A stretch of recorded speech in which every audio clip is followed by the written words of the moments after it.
வணக்கம். எனது அருமை மைவி3 யார் சொன்னாங்களே, இன்றைக்கி ஒரு மகிழ்ச்சியான செய்தி எங்கள் அப்ளைனரில் உள்ள சீனியர் அவங்க சொன்னாங்க சாரு. அதாவது இருக்கிறதுலே நம்பர் 1 இருந்த சேனலுங்க அது. எப்பயுமே நம்ம மைவி3 யார்ஸை பற்றி ரொம்ப கழுவி ஊற்றிட்டு இருந்தார். இப்போ பார்த்தீங்கன்னா 2-3 நாளுக்கு முன்னாடி அப்படி பரபரமாக இருந்த சேனலு இப்போ 2 நாளாகவே மந்தமாயிருச்சு. சப்ஸ்கிரைபர் எப்படி இருக்காங்களோ இல்லையோ, வியூவர்ஸே இல்லாமல் போயிடுச்சு, அப்படி மந்தமாயிருச்சு அப்படின்னாங்க. இதில் நான் ஒன்று புரிஞ்சுட்டேன், நம்ம மைவி3 ஆட்ஸ் சொந்தங்கள் அனைவரும் ரொம்ப தெளிவாக இருக்கீங்கன்ட்டு. ஏன்னா நெகட்டிவாக போடுறாங்கன்னு தெரியுது, அதை எதுக்கு போய் உள்ளார போய் பார்த்துக்கிட்டு நீ போட்டுட்டு போ ராஜான்ட்டு தட்டி விட்டுட்டு போயிட்டோன்னு வைங்களேன், சரியாக இருக்கும்.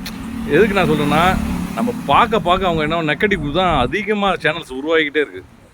அப்போது நம்ம பார்க்க மட்டும்னா நெகட்டிவ் வராதுல்ல. இப்போ நம்ம பயணிக்கிறவங்களுக்கு எல்லாருக்குமே தெரியும் இது எப்படி போய்ட்டுருக்கு, என்ன தரத்தில் இருக்குன்றது யாருக்கு தெரியும், இதில் பயணிச்சுட்டு இருக்கவங்களுக்கு தெரியும். அப்புறம் எதுக்கு வீணாக நெகட்டிவ் இதை பார்த்துட்டு, அதுமாரி பார்த்தீங்கன்னா 2-3 டிவி இதுக்குன்னே இருக்குது.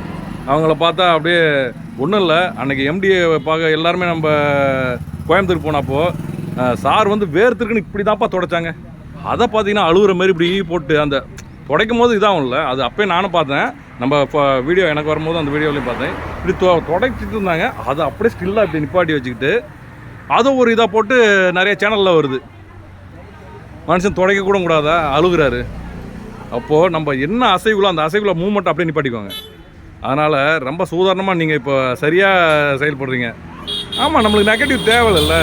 வாழ்க்கையிலே நம்ம தான் நெகட்டிவில் புதஞ்சி போய் தானே இப்போ நல்லா நோக்கி பிரைட்டாக ஆகணும்னு தானே மேலே வரோம். பிசாமல் மேலே நோக்கியே போவோம். போதும் கீழே இவ்வளோ நாள் இருந்தது. Thank you for all.